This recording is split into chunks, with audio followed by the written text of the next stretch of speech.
Broadcasting out the fruited plains of the greatest success story the world has ever known, the United States of America. It's time for a fresh, new conservative voice. The CL Bryant Show is on the air.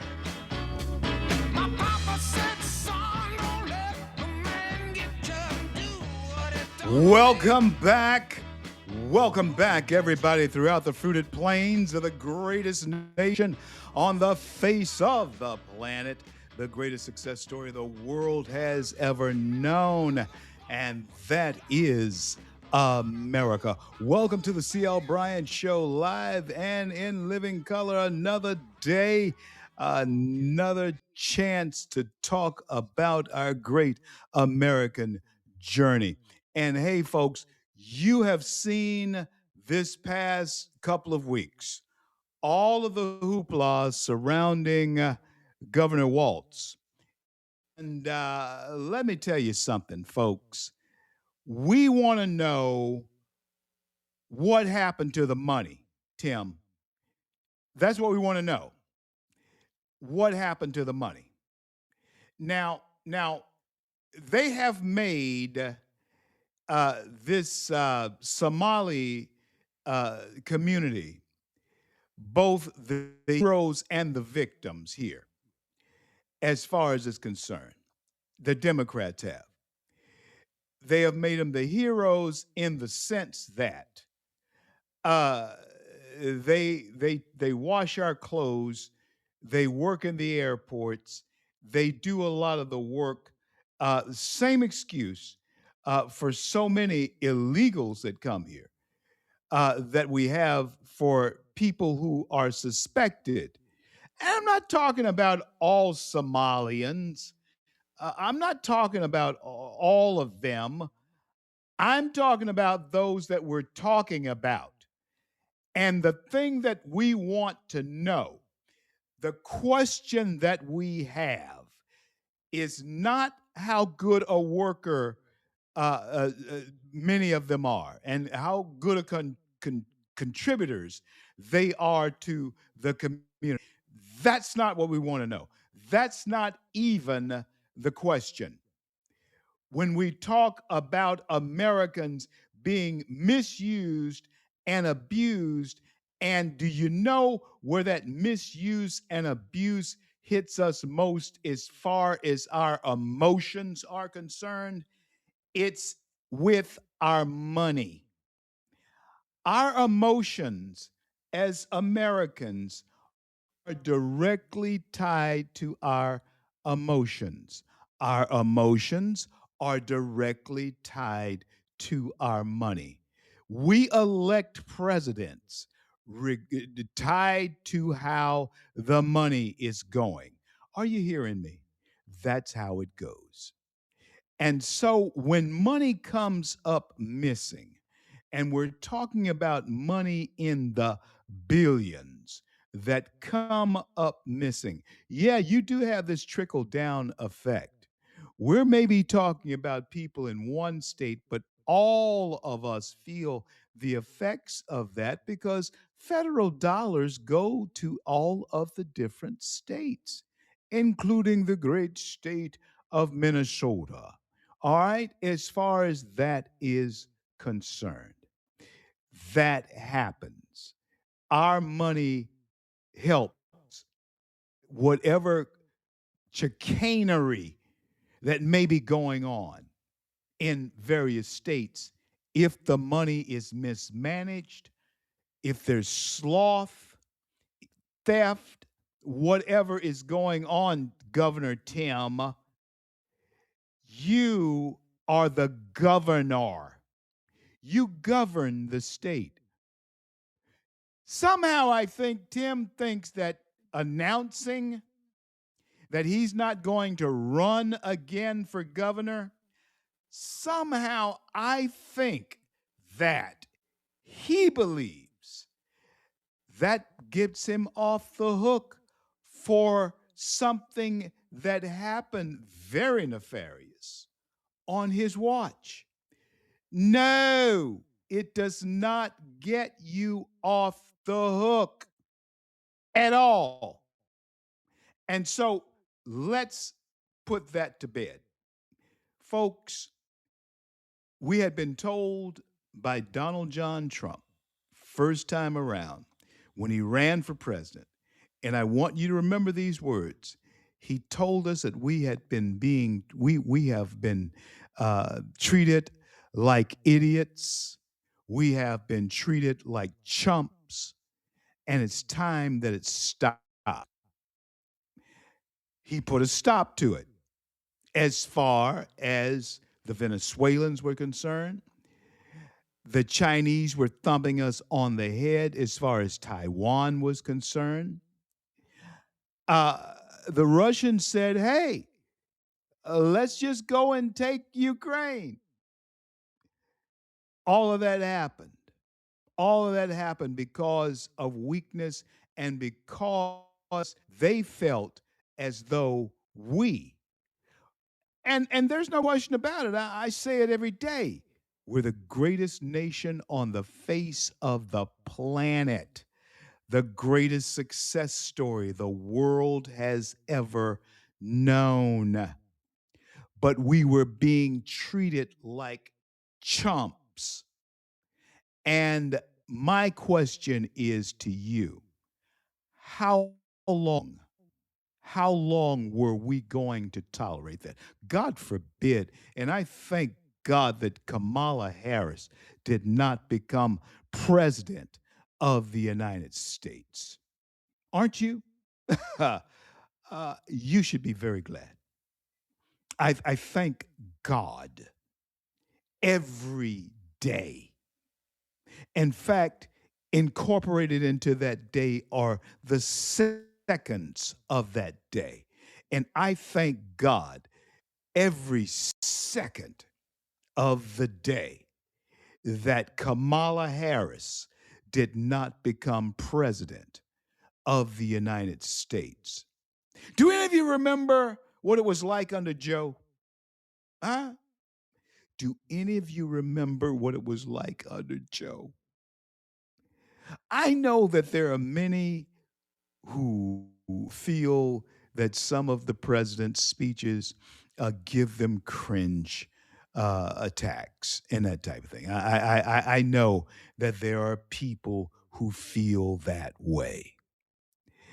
Doesn't give me that. It gives me more confidence in what we are trying to do here.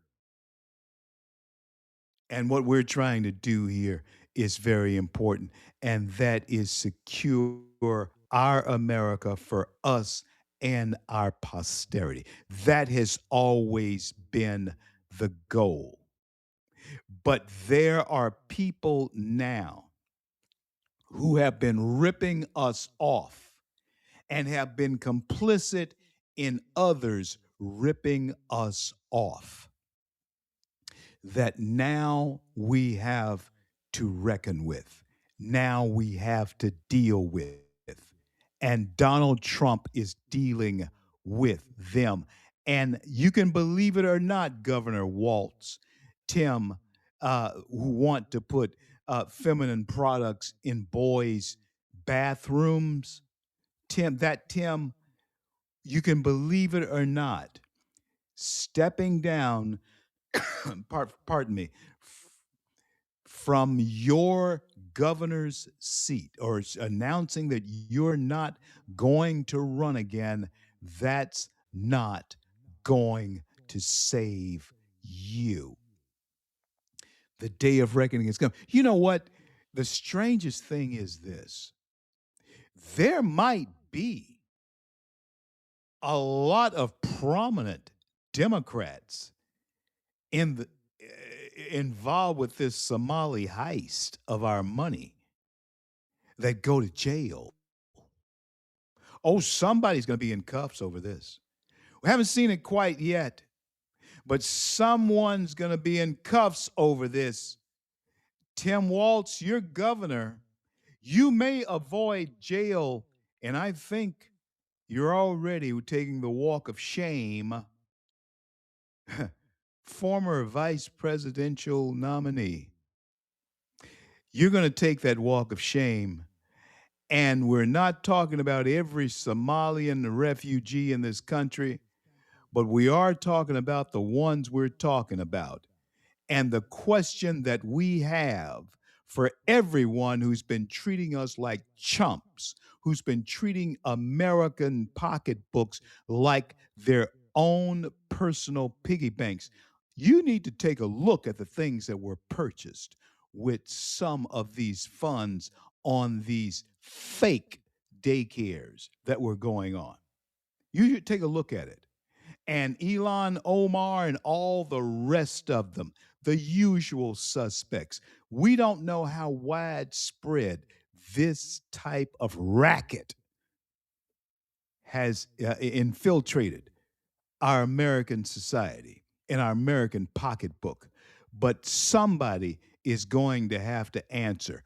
That bullet that whizzed past President Trump's ear, you know why that happened very clearly now. He was the man that they knew was going to stand up to all of this foolishness.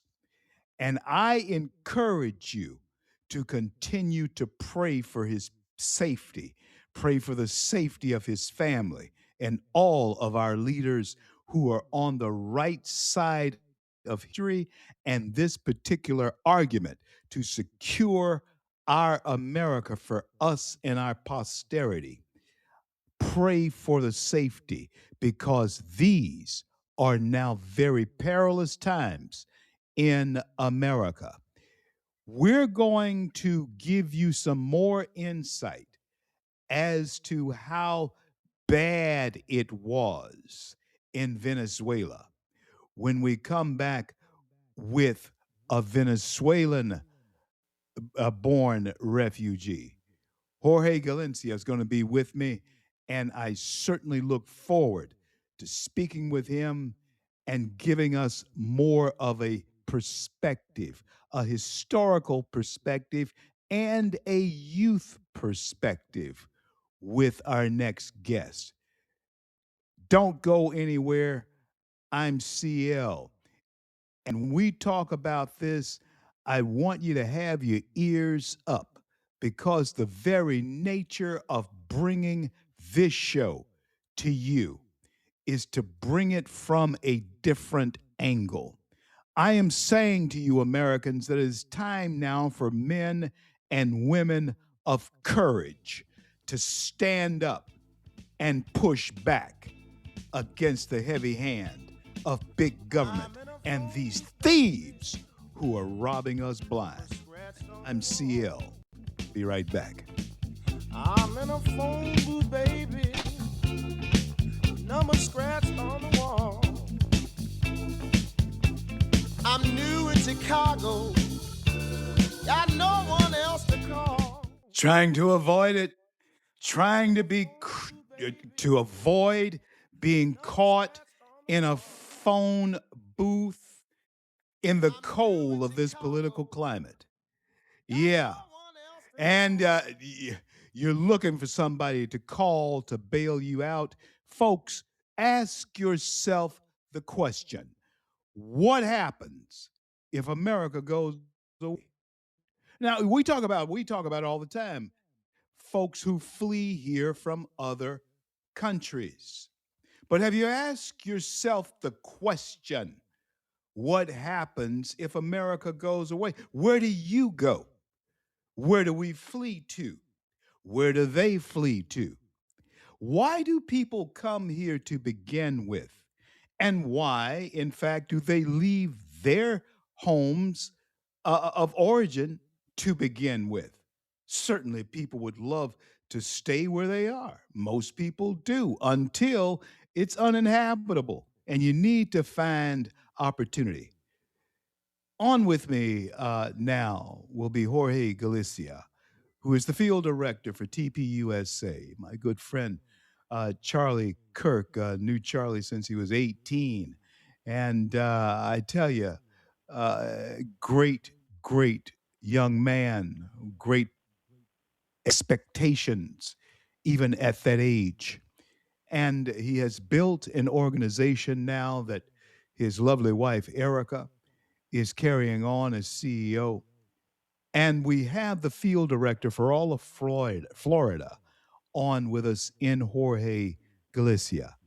I understand that he fled his homeland of Venezuela. If you recall, a couple days ago, we had on with us Sylvia and Ernie Sorve, who came from Venezuela and told us why they left as well. This story is not going to go away. We know that this story only has to grow, and it's going to grow. And you had better know historically why this story is growing. So help me welcome to the CL Bryant Show for the first time. I'm certainly it won't be the last time.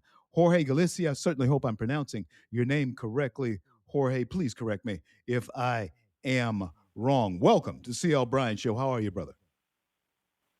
Thank you so much for the invitation. Your pronunciation is exactly how it is. It's Ah, totally correct. Thank you so well, much. Jorge, I've seen your background. I understand what you are about, but I want you to tell us in depth what motivates you to do what you do, and tell us what is it that you do. Talk to us. Yeah, absolutely. I came to America back in October 2018, and the reason I came is because I was facing political persecution down in Venezuela, thanks to the Maduro regime. And back when I was living in Venezuela, I basically, since the year 2014 until I left, I decided to get involved in all of the political activism to try to restore freedom and democracy because I saw how socialism and communism destroyed what used to be a beautiful place to live in. Like for example, in my house, we stopped having water supply, electricity started to fail all the time, internet connection nowhere to be found, food really expensive. It became thanks to hyperinflation, and it even disappeared in the marketplace. So it was such a chaotic situation.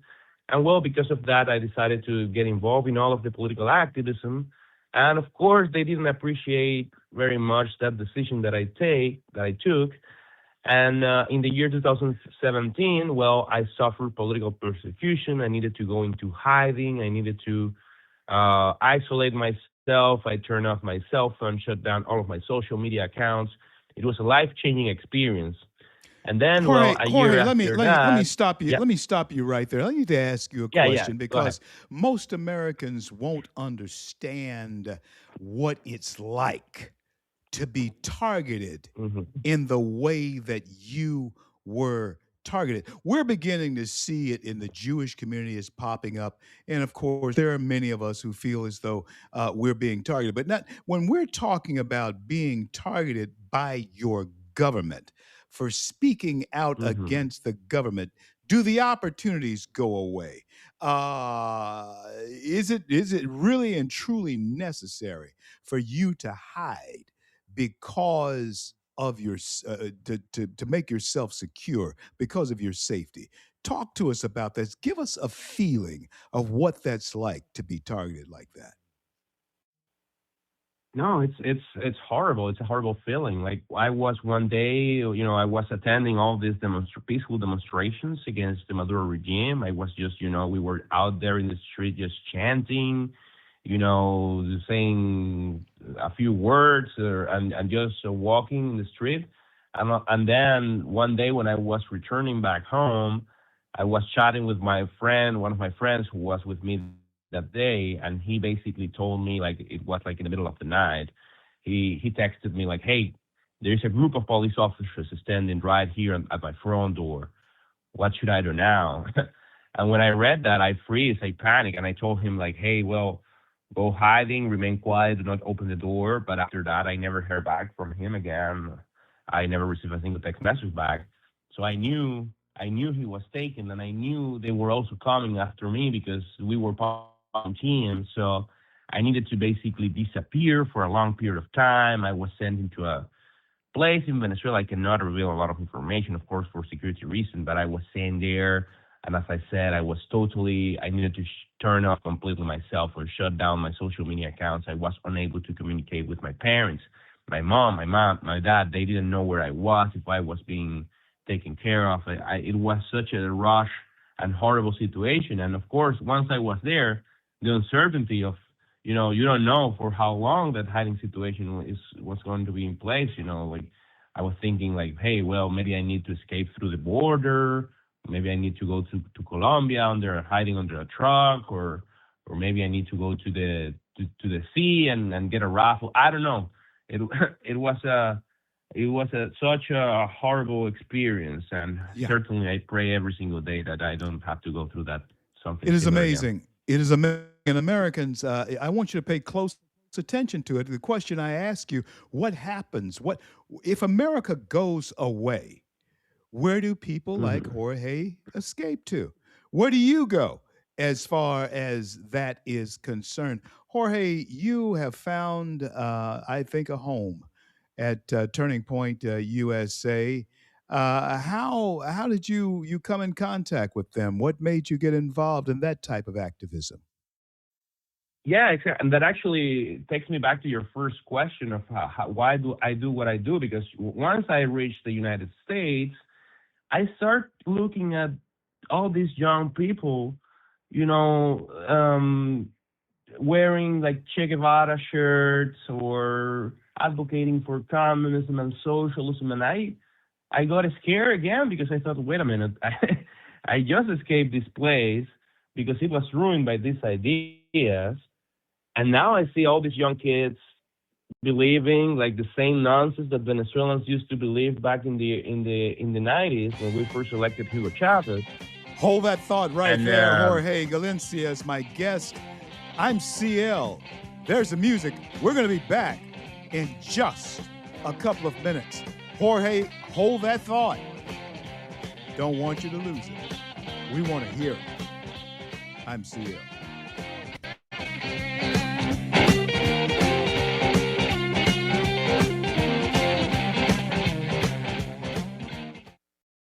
Back with you on this great day in the USA throughout the fruited plains of the greatest nation on the face of the planet, the greatest success story the world has ever known, and that is America.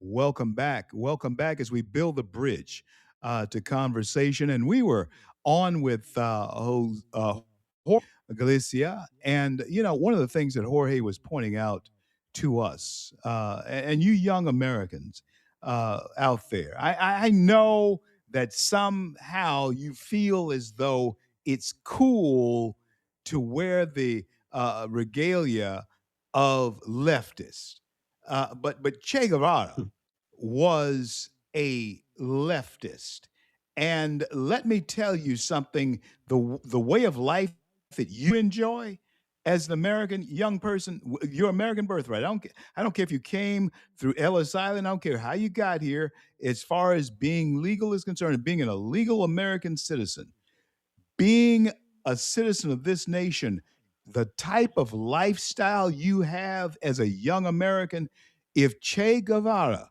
was in charge of your future, you would have a Cuban type of existence. And Jorge Galicia is here with us right now telling us that he was under surveillance, had basically had to run for his safety, not knowing what happened to a friend of his who spoke out against the Maduro regime. How many times do we speak out against presidents and senators and so forth here in this country? Every day. Friends, don't let it get to the point where Jorge is talking about. Jorge, please say another word, say more to our young people about the type of things they embrace and why perhaps they should rethink those things that they Yeah, embrace. Talk to us. yes, absolutely. Well, as I was telling you, When I reached the U.S., I started to see all these kids promoting socialism and communism, and I said to myself, "Well, these people really don't have a clue. They don't know how wonderful life here in America is. Like I only had like 1 or 2 weeks, and I already knew I had already experienced the difference, like going into a supermarket, seeing all the different products and services, all every single thing available, not like that, not nothing like what I have left behind. So because of that reality, I decided, well, I'm gonna get involved in politics here in the United States. So I started to basically visiting college campuses and speaking against socialism and doing like speaking engagements, and that's how I get to know Turning Point actually, because their chapters were one of the ones were the most enthusiastic and the ones that were inviting me the most to speak at this in this college speaking tour.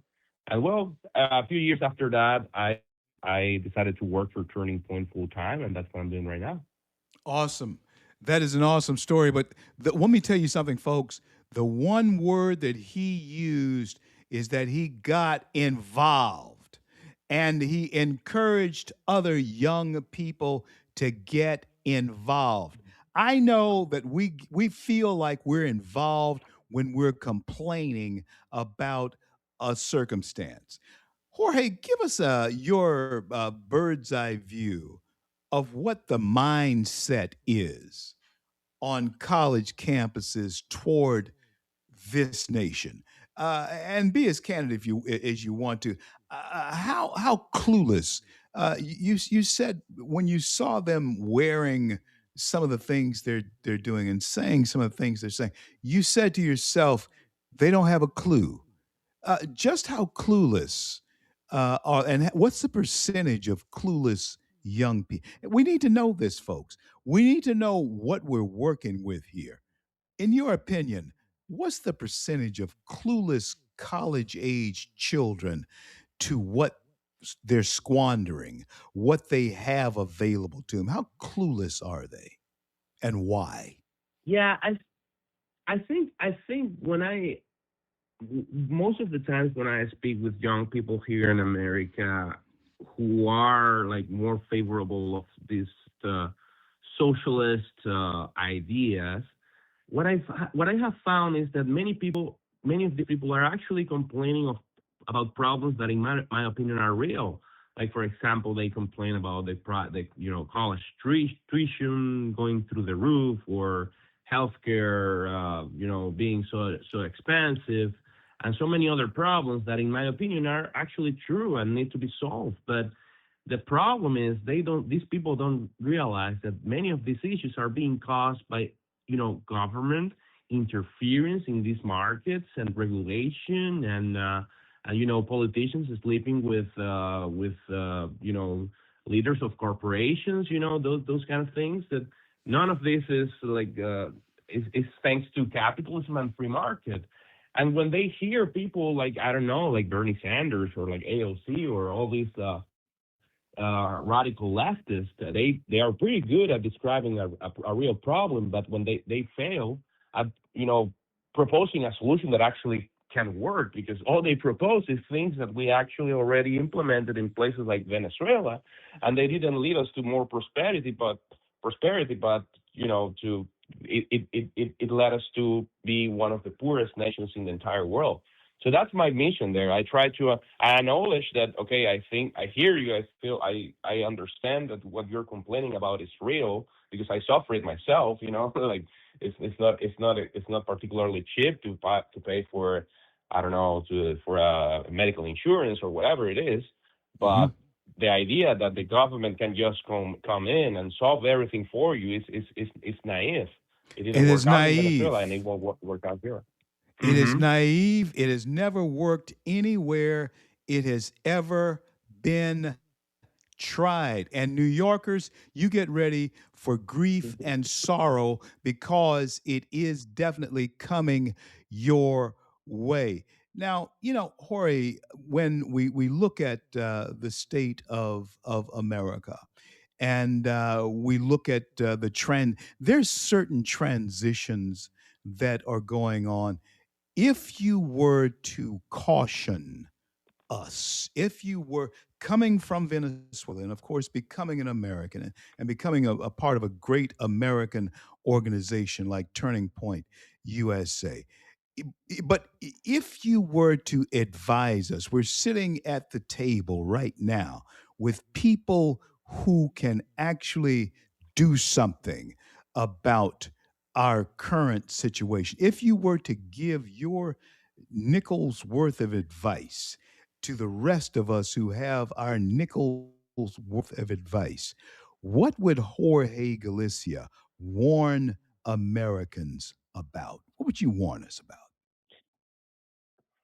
I think I what I my main issue, my main message is always to take care of our national finances, to take care of the budget, to take care of of how we how the government spend tax dollars, because I think that's actually why Venezuela became what it is today. We were really unable to, balance the budget, be responsible with our finances. We kept overspending year after year after year, and we ended up in a situation where hyperinflation ended up eating all of our savings.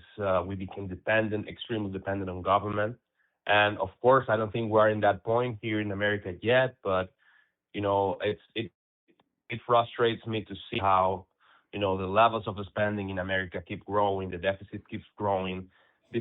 Apparently it doesn't even matter which political party is controlling the federal government anymore, because sadly we saw Trump campaign really well together with Elon Musk on these issues, but I don't know. I don't think we're seeing the kind of reforms that need to be done to actually bring down spending, balance the budget.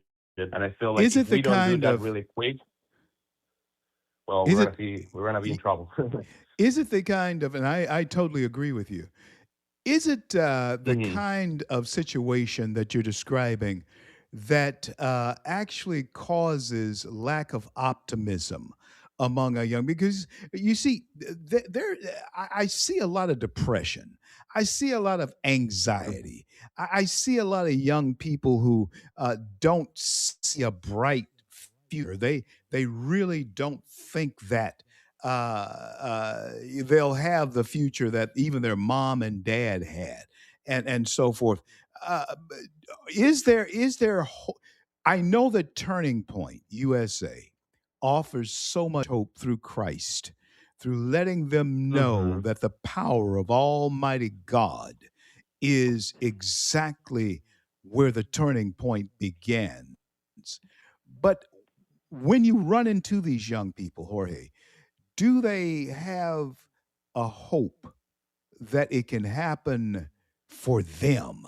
A lot of them see it happening for the people on the internet, the influencers, and those types of folks. But do they actually see this happening for him, given the state of our union financially? Talk to us. Yeah, I think you touched a pretty important point, because, of course, I believe we can have the best economic reforms and the best policies implemented, but at the end of the day, I think in order for these people to actually have hope, I think what they really need is an encounter with Jesus Christ. I'm a Christian, I'm a Catholic, and I think that's probably the most important thing of all these conversations. Like, yeah, we can talk about spending, taxes, all of these things are, at least in theory, gonna, if we do the right things, are gonna improve our quality of life. But even if they improve, like, it's not like they're having a bad time right now, in my opinion, at least. Perhaps I'm biased because I came from such a horrible place that everything seems wonderful to me. But until they don't figure out, until they don't have this encounter with Jesus Christ, I see a lot of atheism and a lot of disbelief among the youth, sadly. And we as a Christian need to go out there and preach the good news of the Lord, and bring these people to a close encounter with Christ. Because until that doesn't happen, well, I don't think these people are going to be hopeful, regardless of how well or bad the economic environment is. On the inside, folks, to the outside. That is the change that is being made. And that's the important Mhm. thing that Turning Point USA has done for our young people. And that's important what Jorge is doing as field director here in the state of Florida. Jorge, I live up in Port St. Lucie. And I love Florida, although the wife and I are about to make a move to Texas. But just the same, this is the work that he is doing. He used the word encounter. I hope you can have an encounter with Mhm. Christ. I'll be back more to talk with Jorge Galicia when I return with more CL Bryant Show. Don't go anywhere.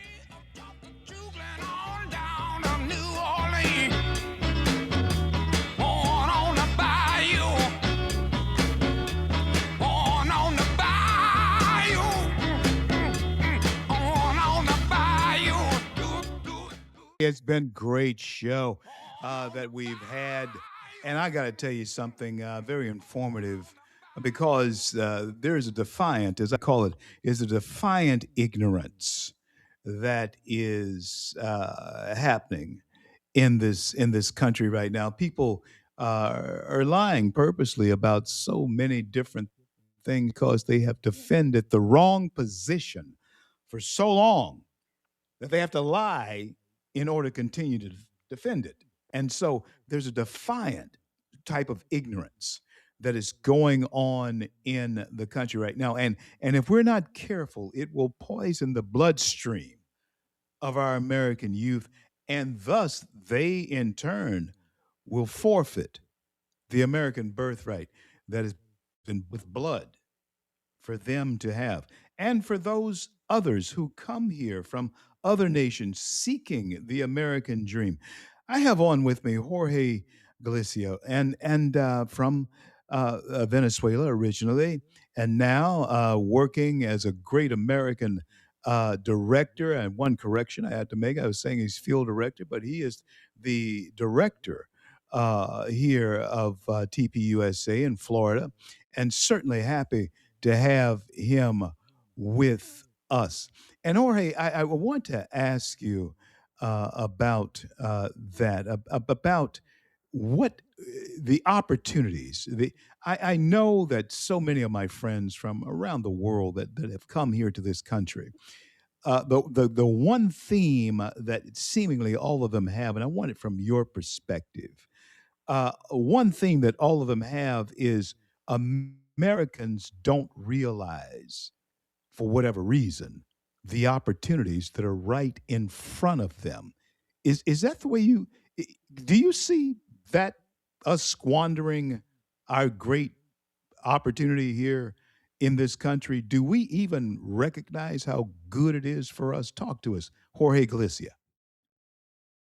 Yeah, I don't think a lot of people do, to be honest. I remember when I was arriving to the United States, like during my first week, I took an Uber I was going somewhere, and the Uber driver was a lady. She told me when I told her like, yeah, I just came from Venezuela, and she was like, oh wow, why would you do that? We have it so bad here. Like it's living in America is not fun. And I was like, wow. Ah, ah, This ah. lady have no she doesn't know what she's talking about. Like I was in turn I told her like, wow, you don't really know. Like I escaped from a place where, I wasn't even eating properly, and now I see people here just wasting food and doing all these things because you have so much abundance that you don't really pay attention to those things. Like, all simple things like having water supply, like having a pickup truck that comes for your trash every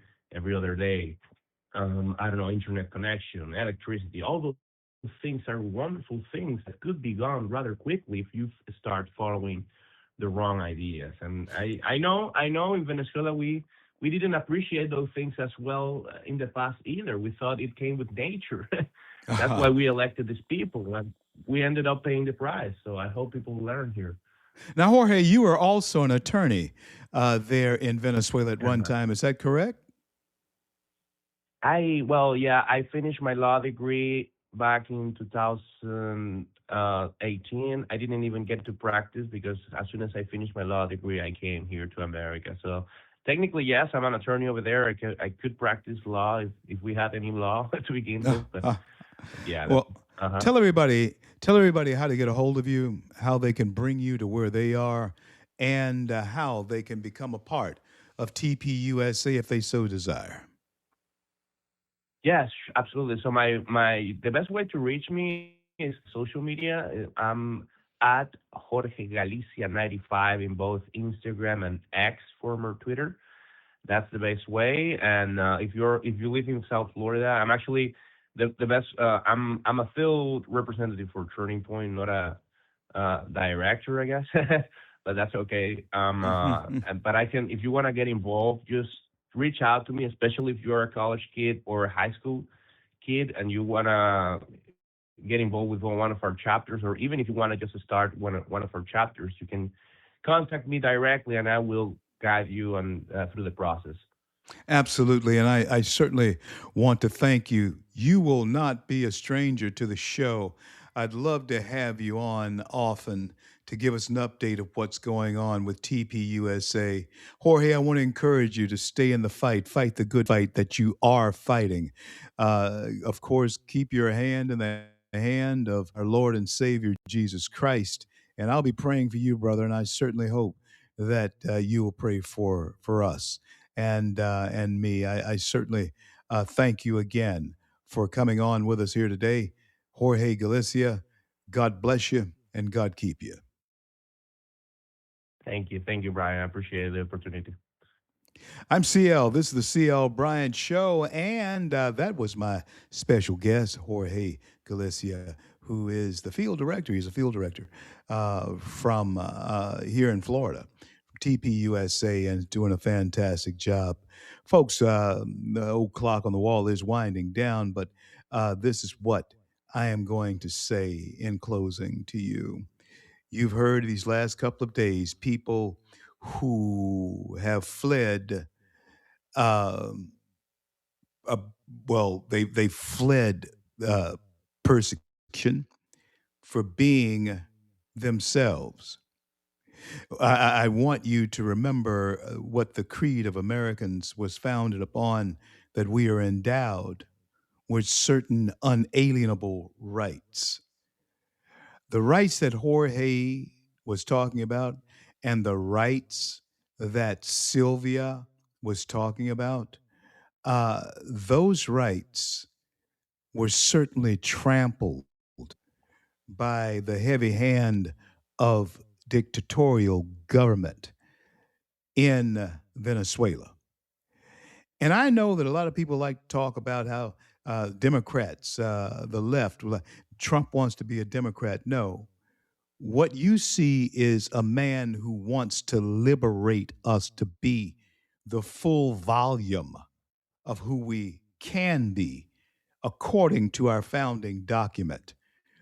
We are endowed by our Creator with unalienable rights. All that I think this president has in mind is making us as free as we possibly can be within the bonds of law in this country. Each man living his life, her life, as they so choose to live it.